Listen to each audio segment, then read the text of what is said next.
The North American LCS this week was started, and it was kind of a crazy week. Not too much predictable outcomes came, so it was very interesting, and we'll just jump right into it. So, CLG, Counter Logic Gaming, looks very meh. They went 0-2 this weekend. They had two unfortunate losses that were semi-close, but there's not too much to worry about in my opinion. But some analysts say that the characteristics that they showed are scary going into the rest of the season. Next up, we got TSM. They looked like a brand new team, which they are. They went 0-2. They lost to Liquid and FlyQuest. So Bjergsen looked very strong in the Xerath game, and Hanser and Mithi did not look great in both games. Their map awareness and their laning phases just did not go as well as you would expect. And then Echo Fox, they looked like a very polished team and very coordinated.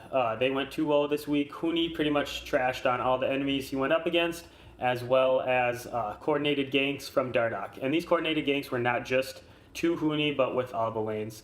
And then moving on to Cloud9, they ended the weekend 2-0. Sven died a few times early or just in the jungle, but they weren't too dumb, and he talked about them a little bit, that he thought he was in the right place, and it was just his team kind of telling him to go there, so it's kind of more a team mistake, or they're taking it as that. And then Licorice played extremely well on Kled, and then even the day on Saturday. So Licorice is looking really, really good, and Svenskeren is just looking like a good player so far. Optic Gaming went 0-2, however, Acadian looked very good, and pretty much the team looked pretty average. They look like just middle tier team right now. Lemonation showed that he's definitely not a playmaking support. He picked that Morgana. It's kind of setting the tone, I think, for the rest of the season, that he's not going to be picking those crazy Rakans and Thresh, things like that. Moving on to 100 Thieves, they ended the weekend 2-0. So with the leadership from Aphromoo, they had a very good weekend. Ssumday is a god. If you haven't seen the Ssumday plays from this past Sunday, then you should definitely check them out. Golden Guardians went 0-2, however, looking a lot better than I anticipated. Hai looked very good with his laning and team fighting, even with Zoe pick on Sunday, which is pretty hard to team fight with. He played it extremely well as Saturday. And then the team just looked like they knew exactly what they needed to do. So it was really nice to see that.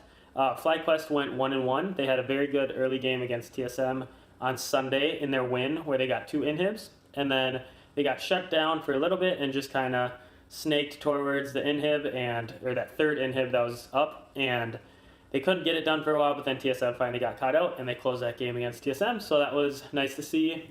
Anda, he is looking very promising. The casters were very pleased with what they saw from him in with his pathing and just his presence on the map in the first 30 minutes. Clutch Gaming, they went 1-1. These games were very hard to pull for me for Clutch Gaming. They just looked pretty all right. The bottom looked very promising. They had a good laning phase in both games, and I'll probably update more on them next week.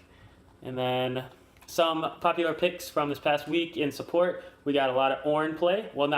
We have Ornn support, I think once or twice. We got Thresh, we got Shen, we got Taric, more of those tanky players. And then in support, we got Janna. We got one more game from Lemonation. Then Braum, I think, was played by Biofrost as well as Aphromoo, and maybe one more in there. And then in top lane, we got a lot of Gnar. We have a ton of Gangplank. People are first picking this like it's going out of style. Don't really know why yet. We haven't heard much about Gangplank, so that should be interesting moving into the next week. We got one game of Lucian with Huni. And then we also got a Vlad game. Lorelo played Vlad for Golden Guardians, and someone else played Vlad as well. And then we got mid, we got a lot of Azir games and a lot of Ryze games. And then one Zoe game, I think one Orianna game, a Xerath game, and a few Malzahar games as well. So it looks like Azir, Ryze, and Malzahar are kind of those contested top picks for mid, with the Zoe ban coming through a lot as well. And then bot lane, we got a lot of Kalista, a lot of Trist, and a lot of Kog'Maw. So I think that's pretty standard right now. I don't even know if we saw anything else besides that. And then lastly in jungle, we saw some Evelynn, which kind of snuck through bans for a few people. Svenskeren looked very good on Evelynn, as well as, I think, Lyra.